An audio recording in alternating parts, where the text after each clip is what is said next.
Hi guys, this is Captain Pete Alex. I'm here with Captain Casey Prisco, just to let you guys know about the up and coming salmon school this winter up in Niagara Falls, New York. Casey? Gonna be a great time, guys. We're finishing up May out here in Wilson, which, if you don't know, is prime time for salmon fishing on Lake Ontario or any of the Great Lakes. This is 100% the place to be for salmon fishing, especially kings. I've been told that there's some places on other Great Lakes that the coho fishing is pretty phenomenal. Nothing beats the king, guys. Cohos are a lot of fun. Captain Pete, myself, have a blast catching them. But, and we're going to talk about some of those techniques coming up in the school. Call it the choo-choo train. I like to go and. We also got Captain Rob Westcott from Legacy. Rob, what are you going to teach us? That's a good question. We'll make it up as we go. So I'll fill in the blanks wherever these guys don't fill you in. We'll figure it out. So. It'll be a good time. Don't miss it, guys. All right. Thank you.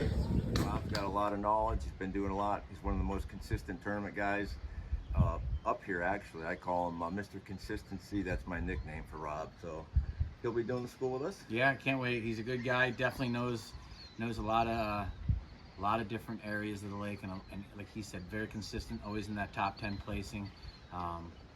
Funny enough, he actually might be the only guy I know that's ever caught a sturgeon. Yeah. Yep. Last week he was fishing out here in Wilson, and last rod in the water, 5.5, 6 pounds, 6 foot long sturgeon, ate a 41 diver. He'll tell you more about that at the school. Maybe you can have a picture, but pretty cool story. Tournament season's been going well for us so far. We've had a couple bad decisions, which I think decisions are key. It's not all about catching fish. So some of the decisions we're going to talk about, just general fishing decisions. We're going to talk about my 10 commandments of fishing, the do's and don'ts. Casey's going to talk about his meat presentations. He's a meathead to the max.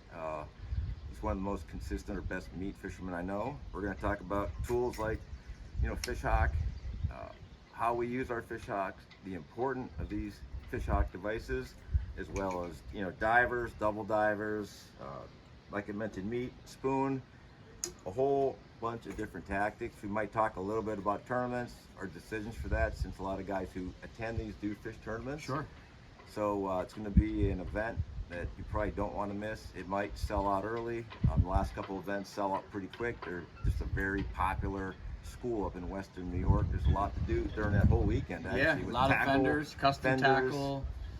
Some of the pros are there. The guys with the companies that you want to talk to about your fish hawk, or Rick Ajecki's there from Crazy Yankee Sport Fishing. He has a booth with tons of electronics from Krenzers. Make sure you ask Rick a lot of tournament tactics. Let him tell you how he does it day in and day out. He's one of the most consistent tournament guys Another up guy, here yep. as well. So ask Rick a lot of questions. And I'm going to tell you, he looks fierce.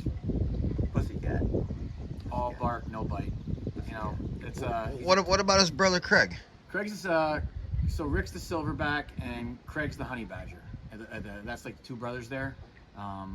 Craig's easy going, He's the more personable of the two. Craig, yeah, actually. yeah. Until you poke him, like He poked yeah, there. then he becomes like the angry silverback brother that he didn't know he was. He's a good guy though. They're both great guys, but definitely gonna go over some meat, why I want to run what I run and how I run it. We're gonna talk about patterns, what day, what time, where, why, colors. Sometimes it makes sense, sometimes it doesn't make sense what we do, but as long as it makes sense to the fish, that's the overall And the consensus. period of time is going to be that May till probably Labor Day weekend. Primarily talking about king fishing in general, movements. We both fish a little differently. I use Big John downriggers. He uses cannons. So They still make these? They do. Oh. So we use different tools, but we still try and achieve the same goals. And Rob the same way. Rob fishes his program a little differently from what I know and talking to him. So you're going to hear He's three got some different sweet riggers. perspectives. They're cannons. They're cannons, sweet riggers. Yeah. I didn't know. That's okay. Hey, if they work for I'm you, older than you guys, so I still like the old I understand. booms. Yeah. The booms. Boom. Okay, When Russell. my center rigger goes, it just shakes. Those cannons, pretty Yeah, steady. yours shakes with a 20-inch fish. Mine shakes with a 20-pound fish. But we see the bite. Yes, 100%. But we're gonna have a lot of fun. Besides talking really and it's not down gonna and dirty salmon tactics. Really, it's gonna be a fun event. There's three pretty fun guys. unique We're gonna have a fun personalities that are time, gonna be there. and so. we're not just gonna talk about Wilson. We're going to talk about the transition periods. We're going to talk about Oswego, the East End, where it's definitely a grind, guys. The best way I can put it is, When you're fishing down there, out here you're fishing in a 100-acre field with 100 deer. You're going to see deer. You're going to have a lot more opportunity. Down there, you're in a 10,000-acre field with 100 deer. Yeah.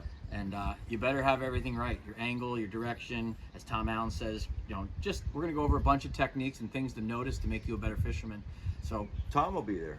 Tom will Right. be there. He runs a lot of great specials, brings a lot of good products. His meat was killer for us this year. I will tell you that. He definitely, some of our tournament fish for the Salmon Slam were definitely taking on that. And How many pieces of meat you go through this year, Casey? Well, I thought I had enough when I came to Wilson. I brought 1,000 pieces of meat. Last week I was out, so I had to get some more. And that's not just being wasteful, guys. That's reusing pieces. Yeah, we definitely went through 1,000 pieces. And if I had to guess, right around 1,100 or 1,200 pieces of meat this spring in 30 days. Amazing. Well, let's wrap it up here. Guys, I look forward to talking to you at the show. Last year I did some seminars and it was cool. I'll be honest, I was a little nervous, but I'm going to bring my A game for you. Captain Pete's a stud at this stuff, so with him mentoring me, it shouldn't be a problem at all. So, and Westcott's just a legend himself. So we're going to have a great time, guys. We hope to see you there. And until then, we're going to stay beating fish over the head and catching kinks. Fish on. Pete, one last thing. Yes, sir. You have anything to say to Screamer Dave? Screamer Dave, I hope to see you. You're one of the most fierce tournament competitors, along with Roy yourself. You guys make a great team. Wow. I love fishing against you. You're not only a great competitor, you have fun. You're one of the most respected tournament guys out there. So I should have worn muck boots. It's getting deep we're around hoping you here. stop by the show also and come visit with us. You got a hose I can get this off my feet, Pete? Good. See you guys this winter.